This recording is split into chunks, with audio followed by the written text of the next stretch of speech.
incense burning. All space is filled with the fragrance. All Buddhas smell it from afar. Auspicious clouds gather everywhere. With utmost sincerity, all Buddhas appear. We pay homage and offer clouds of incense to the Bodhisattvas and the Mahasattvas. We pay homage and offer clouds of incense to the Bodhisattvas and the Mahasattvas. We pay homage and offer clouds of incense to the Bodhisattvas and the Mahasattvas.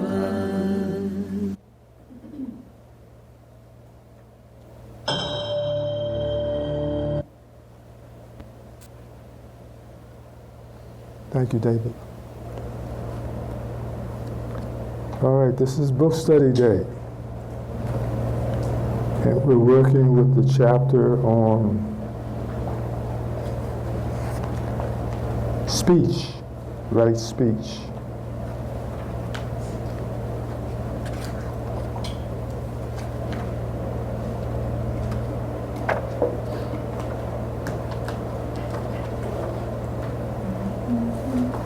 Did everyone get an opportunity to read that chapter on right speech? Some of it? None of it? Anybody? Originally, we were asked not to read ahead, so Okay. I need instructions if I'm supposed to read ahead or not. Depends on who's running the show. But okay, so not to read it. Well, fantastic. Well, I'm one step ahead of you. What seemed most obvious to me in reading this chapter was that if you allow the information in this chapter to guide you, you'll never talk. You'll never have anything to say. So what I'm sharing with you is that employing some of these techniques and some of these ideas about right speech will lift from your shoulders the obligation to talk and be noticed. You just won't have anything to say. Because there's a lot of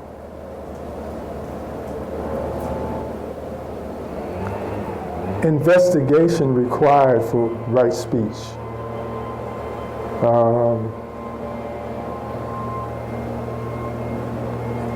The first thing we learn is it necessary for me to say anything at all while this conversation is going on? Why do I feel that I have something to contribute? Why do I feel that there's a need for me to put my stuff in it, my 2 cents worth in it?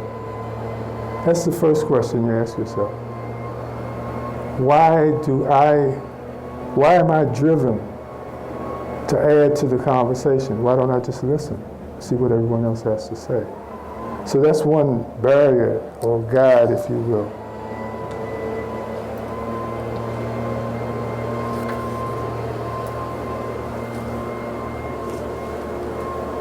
On page 76,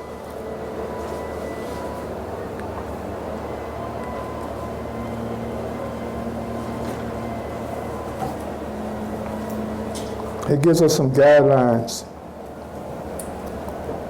about how to determine whether a person is fit to speak or fit to talk or unfit to talk.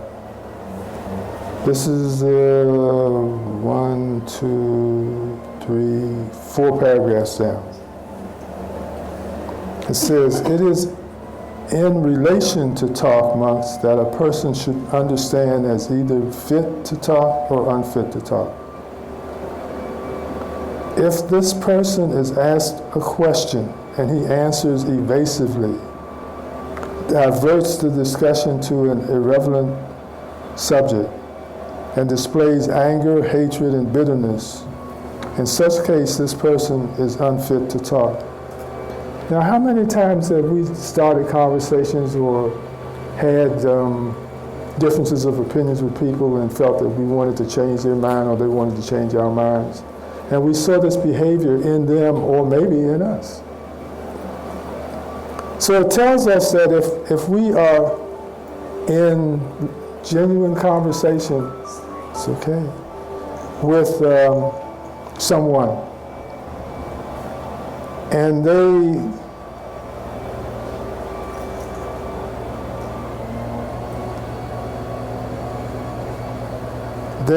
answer the question or deal with the topic evasively, diverts the discussion to an irrelevant subject, and all displays anger, hatred, and bitterness, we already know we're dealing with somebody that, at this point in time, that we should not even be bothered with conversation on.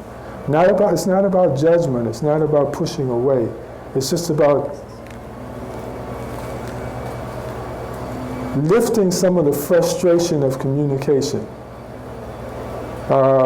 We see it, if you look at news shows, you see it on news shows where you have the two talking heads, the opposite opinions, and they're just sort of battering each other. Nobody's listening to the other person. Nobody's giving space for the other person to share their point of view. Everybody's trying to dominate the conversation.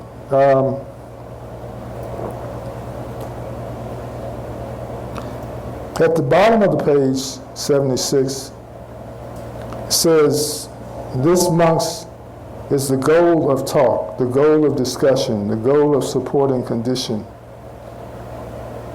the goal of lending an ear. That is the emancipation of the mind through non-clinging. So it tells us that the goal of practicing right speech is to free the mind of clinging.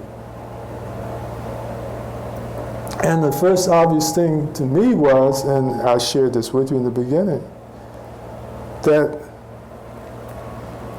I know when I'm clinging to my opinion or my point of view, when I am itching, when I am just waiting to pounce on the conversation and insert my stuff. You know, I know what it has to tell me. And so this is what this chapter on right speech is doing for us, is giving us these guidelines with which to measure ourselves and to measure others. Not to be one-upman on them, not to get one-upmanship on them, but to know when to just back away. I mean, so we go to dinners at our relatives' houses or our friends' houses, and we have these huge discussions and disagreements on whatever, politics, religion, and so forth and so on. But it tells us in this chapter how to evaluate ourselves, first of all, to know we're coming on correctly, and then how to read others, not necessarily evaluate them, but read them, so that we won't insist on driving their attention or their minds one way when it's actually internally going a different way. An example of that is on 77, and it says, speak in an appropriate way.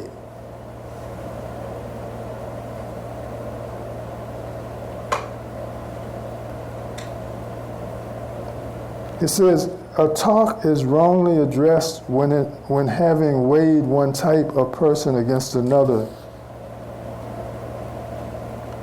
it is addressed to these 5 inappropriate types of persons. What 5? A talk on faith is wrongly addressed to one devoid of faith. Now, right away, that sounds kind of crazy, doesn't it? It sounds like kind of cockeyed. That's, your first inclination is, well, that's the person I should be talking to. If I've got this neat perspective of faith, of worship, that would be the person that I would think I should be dumping this information on. Well, not dumping, but sharing this information with. Thinking about my Jehovah's Witness days. But it tells us in the sutta why. It tells us how to read this experience, how to walk through this experience the best possible way. And it tells us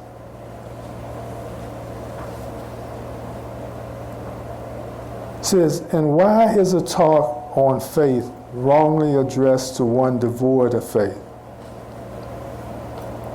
It says, when a talk on faith is being given, a person devoid of faith loses his temper and becomes irritated, hostile, and stubborn. He displays anger, hatred, and bitterness. And for what reason? He even gives us the reason. It says because he can't find what you're talking about inside of himself. And he gets angry with you for posing that emptiness to him. But what have we usually done in the past? We've usually, tried to just drill it in until they get it, because this is some good stuff. This Buddhist stuff is good stuff. And I'm going to hold you captive. I'm going to make you stay here until you agree with me, until you listen to it, until you're able to understand it. And he says, no, don't do that. Because they can't. And it's not because they're an enemy of you or an antagonist to you or what you believe. It's because they can't find it within themselves. And it makes them angry. How many times have we thought the other guy thought they were a know-it-all? Well, that's my anger. That's my evaluation of them. And I feel that way is because they're talking about something that I feel empty of. So that there's that love and kindness that's involved in that.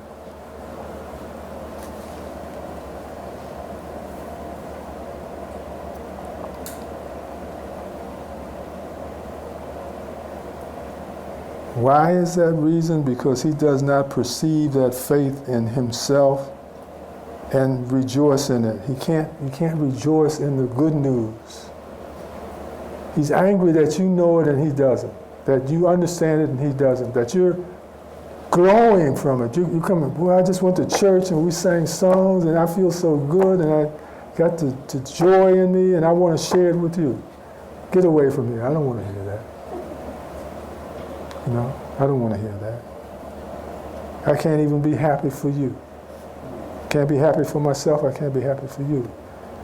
And what this is telling us is that right speech allows us to back away, once we observe this behavior, to back away. And with kindness, let them be. And remind ourselves that we just got this yesterday. We just got this understanding yesterday. Why am I browbeating someone else because they don't have it 2 minutes after I got it? So be kind. Let them have what they don't have and let them have what they do have.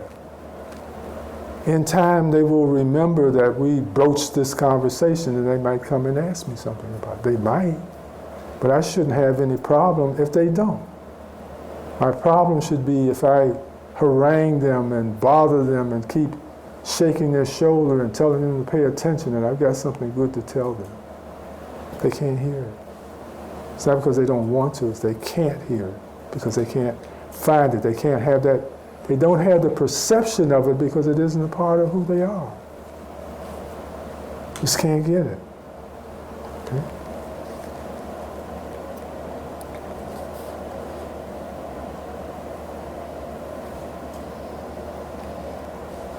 And this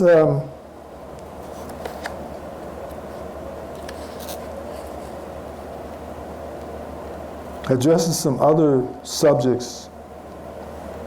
So faith, virtuous behavior, learning wrongly. Well, what it actually says is a talk on learning wrongly addressed to a person of little learning. So again, our ordinariness says, well, that should be the person I should be talking to. If I've got some education for them, I got something for them to understand, this should be the person. But right speech says, no, that's not the person. Again, because they don't have it inside to correlate. They don't have it inside to anchor to. They don't have it inside to compare. Not their fault. It wasn't your fault when you didn't know it. It wasn't my fault when I didn't know it. And it's not their fault that they don't know it, that they haven't embodied it yet. I think as opposed to being impatient or being glad to have something to share that we feel is good, that it tells us to develop our patience and give others an opportunity to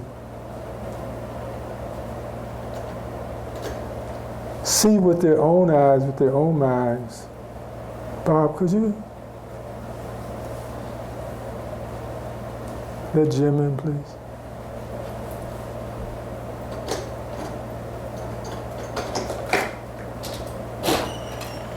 Thank you. So, even though this is talking about my relationship with the other, with the stranger, with the relative, but with the other, I'm trying to, again, share my goodness with a friend, to tell them something that I don't think they know. I want them to understand what I know so that they can be as happy as I am. But it gives us the imperative to look at what's happening in the relationship, in the dialogue between you and the other person. And don't be so embroiled and immersed in your information and your knowledge that you neglect to look at and observe the other person and see what their discomfort is, their difficulty is. Watch for them. Watch to see whether they can ingest it and digest it as smoothly as you think you're sharing it. But what the bottom line is to pay more attention to the person you're talking to than to what you're talking about. That would be right speech. Any questions? You follow what I'm saying? Pay attention while you're there, while you're sharing, while you're giving, while you're offering, as opposed to paying so much attention to the information that you're sharing. Pay attention to the person you're giving it to. And when you see their discomfort, when you see their irritation, when you see their anger, when you see their whatever, you know that they're not hearing what's coming from your heart. And you can't beat it into them. And that's what a lot of people have tried to do to us.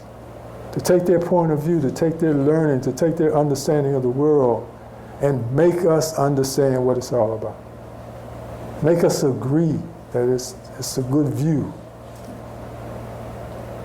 And it didn't work for us, and it doesn't work for others either. So it says, pay attention to the person you're sharing this with, to make sure that you don't see a glaze over thing going on. Yes? One thing I notice is so often today, and I'm guilty of it too, I don't know if it's because of people are so hooked up and so busy, but you try to talk to somebody and, they kind of talk to you as they're walking away. And that can bring up frustration and just, it's a difficult thing that goes on with us because the world is going so fast. And sometimes this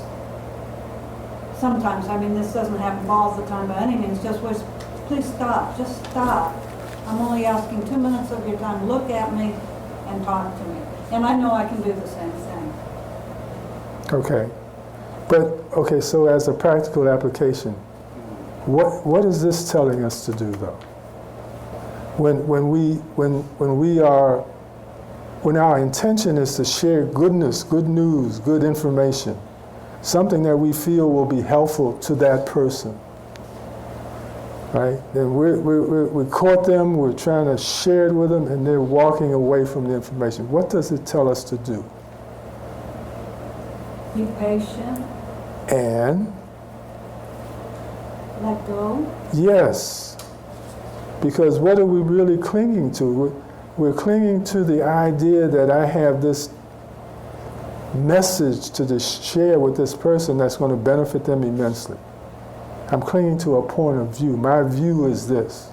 And what they're telling us is that, well, right now I can't work with that. I've got other things that I'm dealing with. Or maybe they've got nothing to deal with, but they don't want to hear our point of view. And sometimes it's even in just asking the question. Yeah. It's just any number of situations. Okay, so where don't. I wish we would all slow down a little bit and. Okay, but even that is you clinging to your point of view. When I'm wishing the other person would slow down, and apparently they don't have the inclination at this time, or I'm one that's, we've also got to see the fact that I might be chasing them away. That I might think I'm a good friend to them and they want me around, or because I want them around, but they don't want me around. They want to get away from me. I'm bothering them. And I've got to let go of the idea that what I'm sharing is more important than their views of who I am and what I'm doing to them. That's clinging, isn't it? That's clinging to the idea that they will be grateful for what I have to share. Well, I don't mean any disrespect. It was a much simpler statement that I was making, and I hear what you're saying. It's just sometimes I wish, whatever the circumstances, we could all just slow down a little and be with each other for a moment. And that this can happen frequently.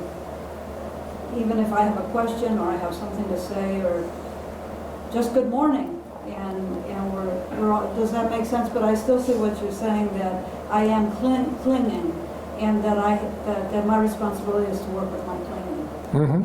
That's totally my responsibility, Yeah. to work, to see things as they are and to work with it. And don't get the same cloud over you that the other person has per our perception. Don't retaliate. Don't get angry. Don't lose your heart because they can't find theirs, in your opinion.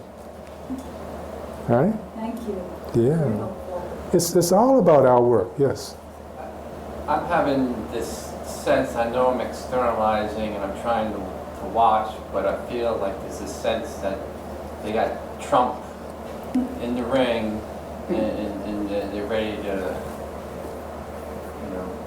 deliver the blows that they've wanted to for quite a while, and balancing, watching, and it's not really a fight that I want to watch, but it seems to be put in front of me.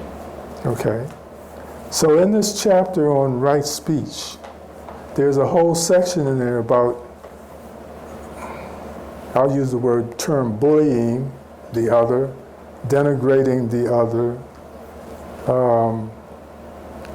being happy for the apparent misery of the other.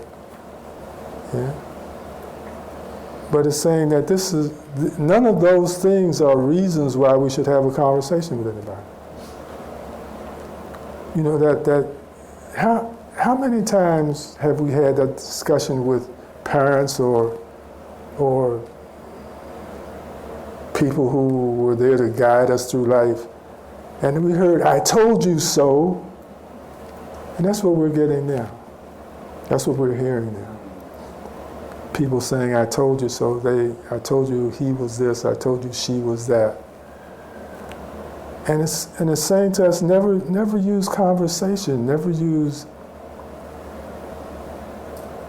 dialogue with others as a way to put somebody down, make somebody feel bad about themselves or their choices.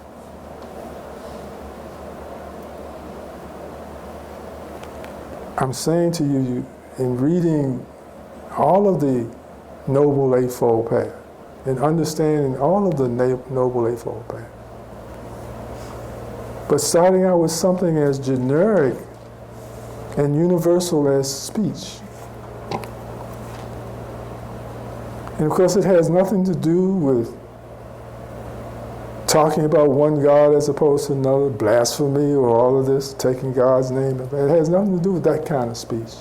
It has to do with me and you talking to each other or refusing to talk to each other. And being able to read that and understand that. And understand how to be kind and not cling to our neediness and our need to share what we have with the other, thinking that, well, when they get this, their world will straighten up for them. Conflict never draws people closer together. Yes, Bob? I was wondering if in the scriptures somewhere, On what? On right speech? yeah, Okay. pretty much,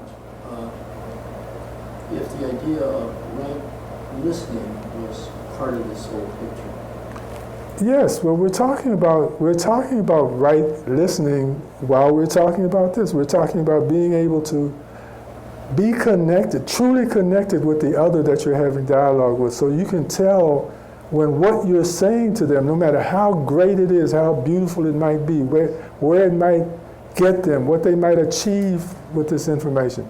If they're turned off, if they can't take it right now, stop it. You know? Listen, do more than listen, because listening implies that I don't connect with you until something comes out of your mouth. But when listening that you're talking about and I'm talking about is being connected with them from the very beginning, whether they're saying anything or not. I'm reading them, I'm listening to them, I'm listening to their inner self that tells me to shut up, because what you're saying is irritating this guy. And what you're saying is not that important, that you have permission to irritate anybody else. Right listening, right? Yes, David. It seems that it goes back to a very simple thing, which we talked about, the conceit, I am. Mm-hmm. And Yep. So it always brings me back to me. Read me. It says, further on in the chapter, it says, don't create arguments. Now, we've gotten instructions from our family and friends about don't talk about this when we get over to their house.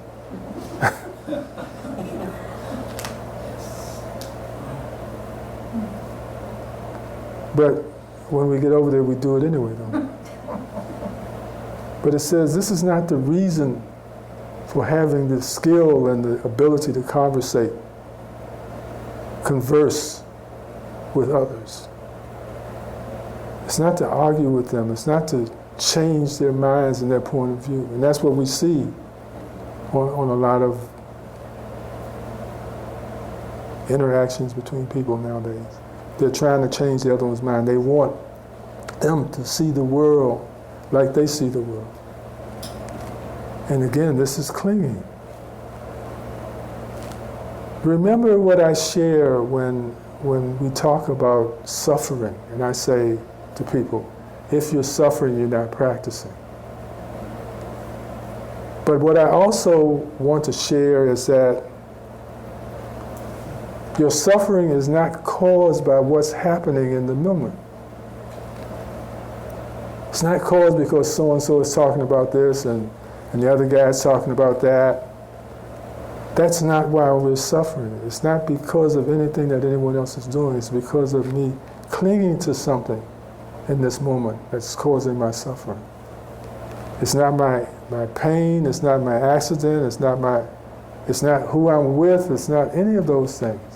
It's me clinging to something. And when we usually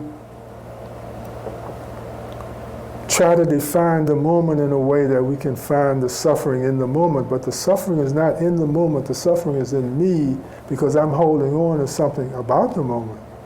But it has to do with me. It doesn't have to do with anything that's happening in the moment. You know, my partner just came in and said they want a divorce, or my partner just came in and said this or that or the other thing. I'm not suffering because of that. I'm suffering because I'm holding on to some idea of what I think the partner should be. That this is going to hurt me, I'm going to be lonely, or whatever the case may be. But the clinging we're talking about is me clinging to something, my point of view, my perception.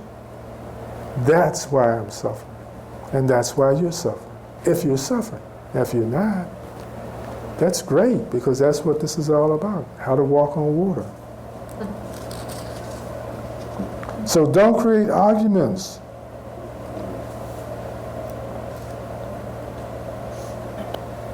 This is one that I really love, and I think that this, if I were organizing the book, I would put this one first, but I didn't know, they didn't ask me, so. The revision will be coming. The revision. It says, knowing what to say and how to say it. Now that's the talent we're talking about there.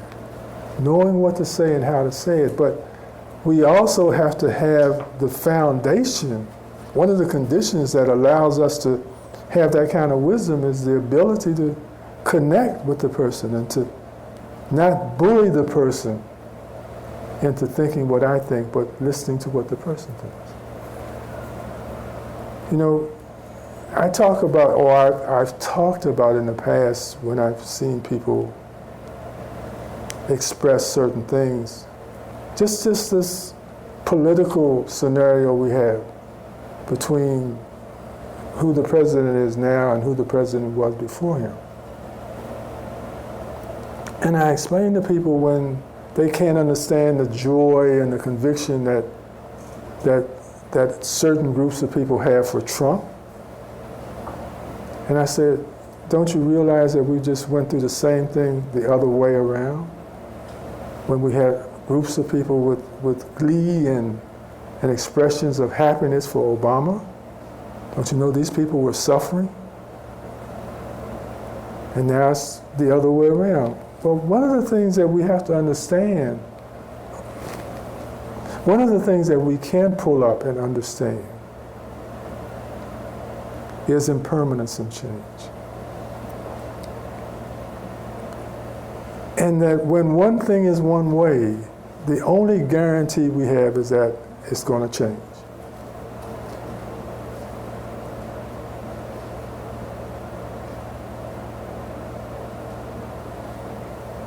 And if we are upset about, not in agreement with what's happening right here in this moment, we're going to suffer. Trump doesn't make anyone suffer. Well, except his wife. But Trump doesn't make anyone suffer. It is, again, ourselves that make people suffer and make ourselves suffer because we're clinging to it, wanting to be something different than it is.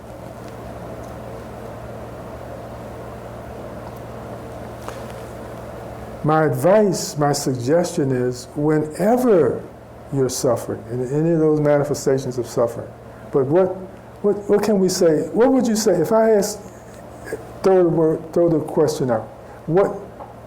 How does suffering manifest? How do you know you're suffering? You're not happy. I'm sorry, go ahead. Is that a question? Yeah, that was a question, and I didn't see any hands, so I said, well. When I have physical, painful sensations, I find myself suffering around that. Okay. Okay, so you know you're suffering when there's When some there's extreme pain. discomfort, physical pain. Yeah. All right? So again, your suffering is not created by your physical pain. Your suffering is created by the fact that you want the physical pain to go away. Right. When you cannot accept what is going on in the moment, no matter what that might be. And we have suttas that sort of let us peek at that when they talk about if somebody's sawing your arms off with a sword. It's saying, no matter what's going on, that's not your problem. Your problem is you don't want that to go on. You want that to go away. And that's what causes your discomfort. So whenever you're in the moment, and of course that's the first place you got to be to find it. You can't be someplace else.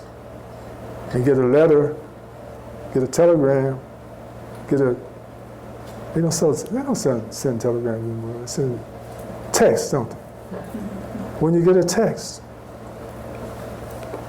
and all of a sudden you have this discomfort in you, wherever it might be, whether you think it's physical or mental, remind yourself to look for the thing that you're clinging to, that you're not wanting to change. That's where your pain is. Is it desire for something? Sure. Desire for something that's not there, fear for something that's there that you think is leaving. Yeah? That's what you look for. That's what you hunt for. And what we do, we're looking at the thing, we're looking at the experience and blaming that for our discomfort. And that's why it takes so long to get over it. Because you can't get over it until you decide to stop looking at it. You get tired of it. You know, I'm just going to get up anyway and comb my hair and take a shower and get out of here and live my life again.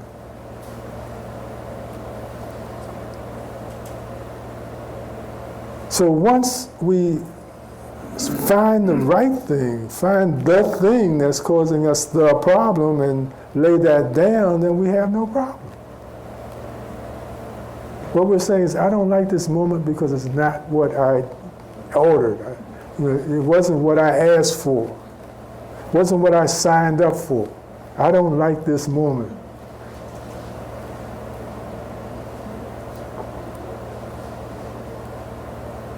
And the wisdom says, don't worry about it, it's going to change. You know, just take a breath or two.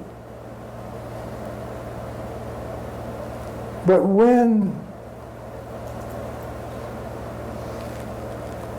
you squabble with what you're clinging to, you cause it to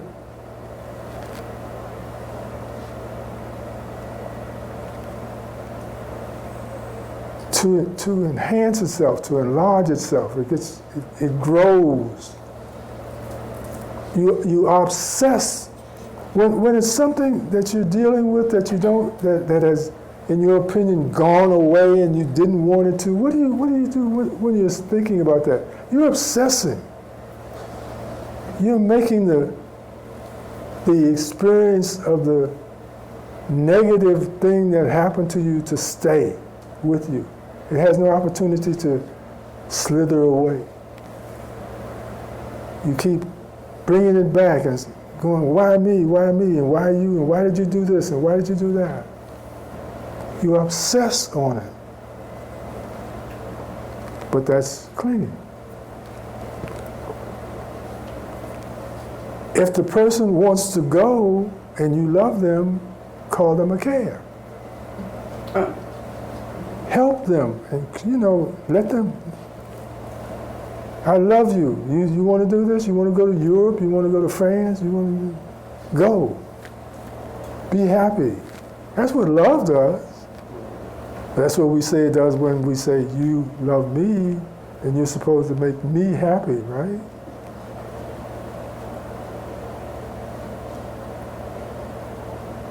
So let them go. And let the thoughts go, let the ideas go, and what will happen is that the pain will go.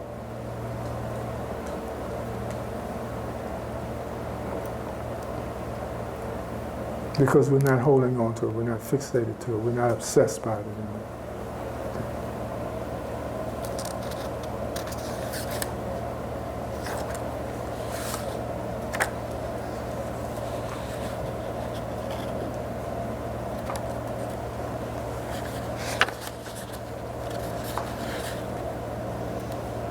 Oh.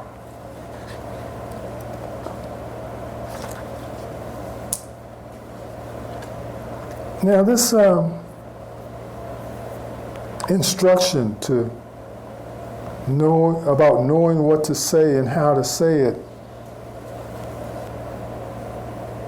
it talks about the fact that it says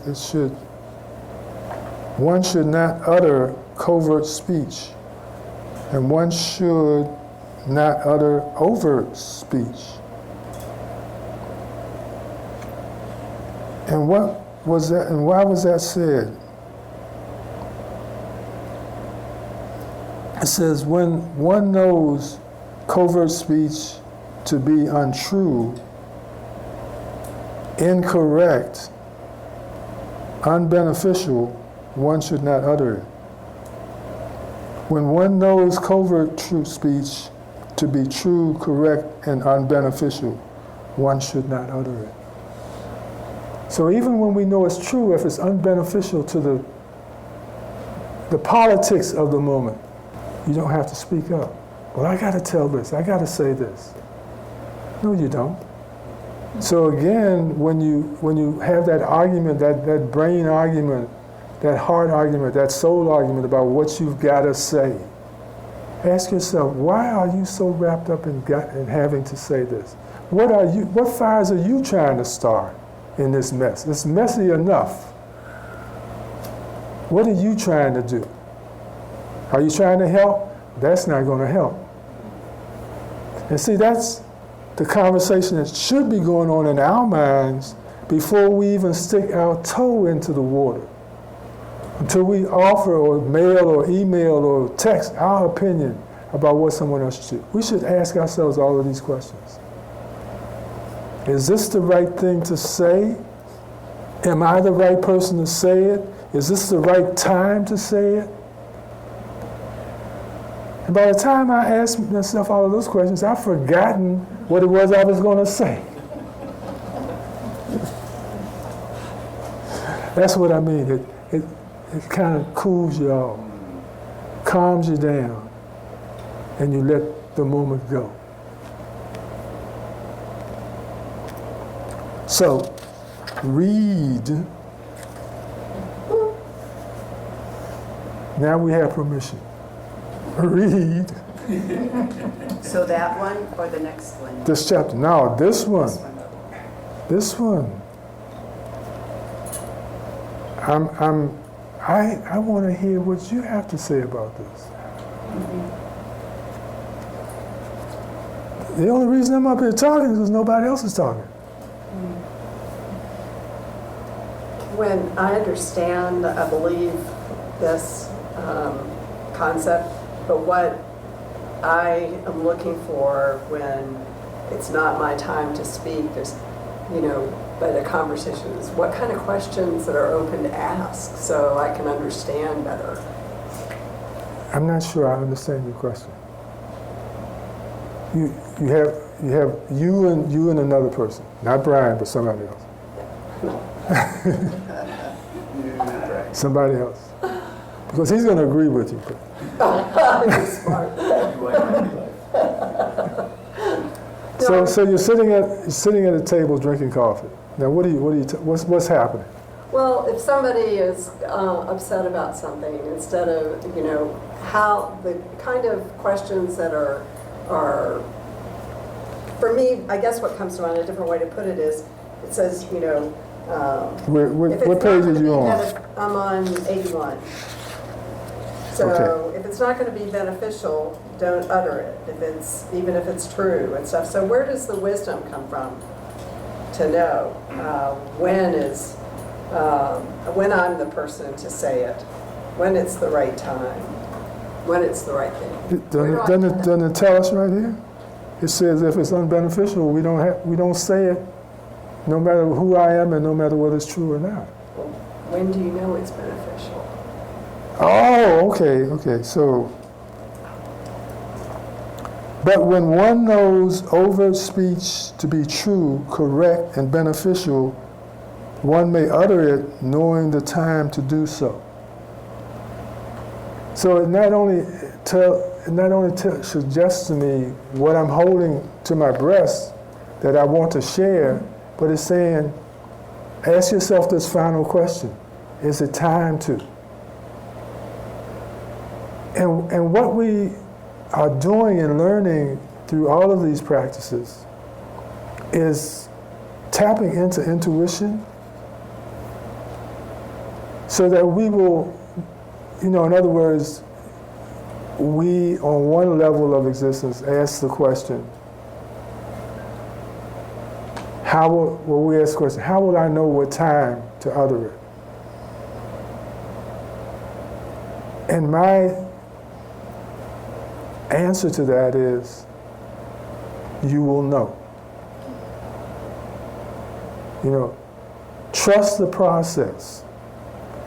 If you have followed the rules up to this point, if you have asked yourself, is it true, is it not true, is it beneficial, is it time? And if you've gone through that research with yourself, with your heart, with the moment, with the people you're with,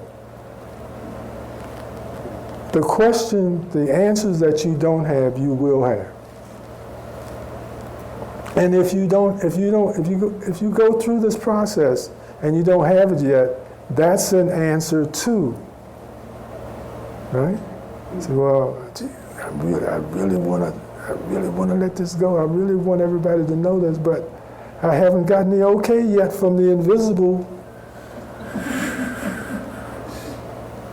So when do we get in trouble? When we go, well, I'm going to give this to them anyway. Haven't gotten permission yet, but I'm going to tell it anyway because they're getting ready to leave and I might not see them until next week. So it's about, again, resisting the urge to be the one who drops the bomb. Say, no, I didn't get an okay in my heart yet. I didn't get a heart check yet. Well, I want to tell this, but I haven't been given permission yet, so I'll hold it back.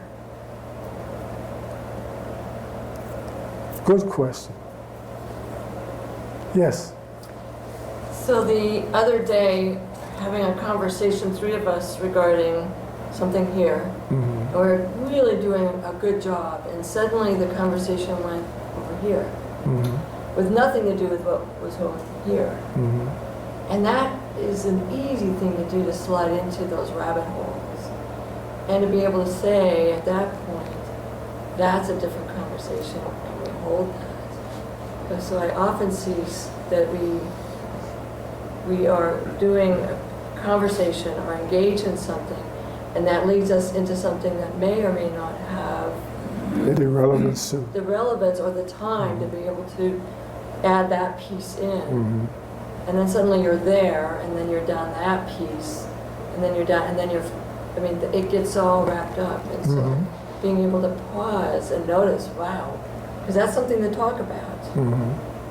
But now's not the right time. Mm-hmm. Even though maybe the other person wants to get that figured out.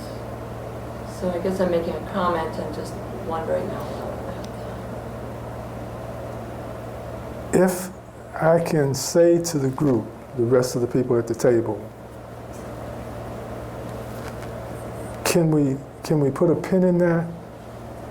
Because we haven't solved what it is that we agreed needed to be worked with and found, and we need to find a solution for this first, because this is right on the top of the agenda, and this needs to be scheduled.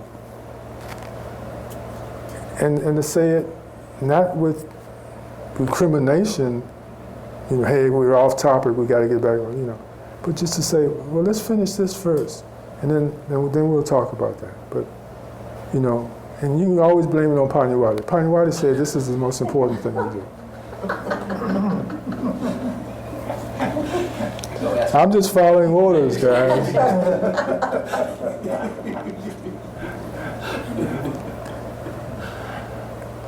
I think that when we hold ourselves accountable to the instructions of what right speech is, it's like I explained to you that if we just lend ourselves over to, give ourselves up to,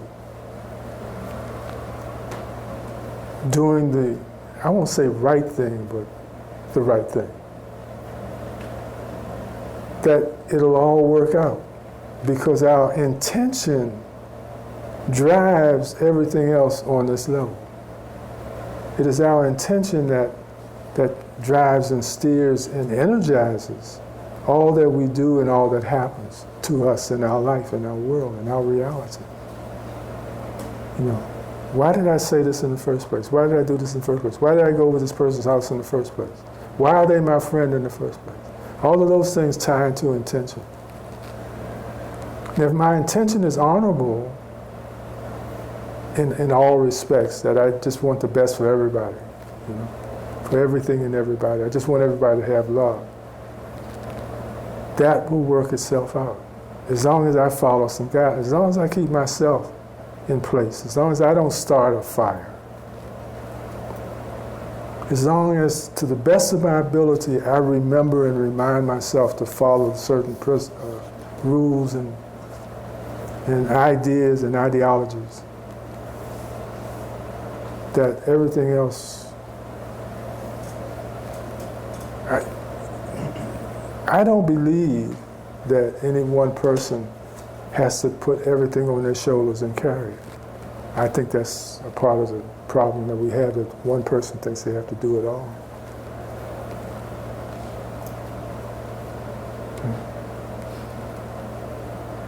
Yeah. Now you can exhale. Okay. Did I see your hand? I noticed that I have a tendency towards trying to acquiesce someone's anger. So, you know, there's a blow up about something in particular, and I feel that I need to somehow, you know, in some way help resolve that. And then in conflict as well, that I feel like it's kind of like my job to resolve that. And the reason I'm bringing that up is because I know if I look more closely at our teachings today that I will have more of an answer, but I was just wondering if there's something that you can Well, share. off the cuff, why is the person angry in the first place? They're trying to manipulate me. Pardon me? The person's angry in the first place because they're trying to manipulate me. Oh, so So I wind up enabling their anger. I make their anger justified because now I'm paying attention and behaving myself the way they want me to. And I wasn't doing that before, and that's why they started raising their voice and kicking chairs, because I wasn't doing what they wanted me to do. So now I'm doing what they wanted me to do. They are justified in doing it even further because they believe that that's what worked on me. That was the stick. Okay? I never perceived it as having anything to do with me. It's basically someone that looks at a text message and it's a political point of view that like there's like a regular outburst. Okay. All right. So would you say that that's the same thing, that they would have that outburst from a text message because I was there and they're expecting me to respond a certain way to their anger? Or anyone else who was there, not just you. Oh, yeah. Anger is manipulation. Don't enable it. Now don't get angry because of this. It's my pill, that's my pill alarm. Pill time. All right. Any other questions? Thank you so much. Read the chapter. I know we'll have some great we had some great questions today, and I know we'll have some great questions next week.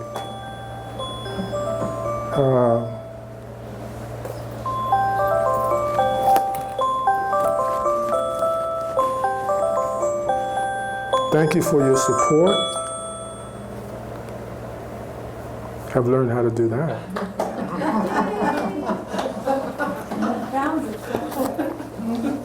Sounds a lot nicer when you get near that flat wood mic. So, think about what we've talked about today and the questions that we asked ourselves today. And that watch you this week.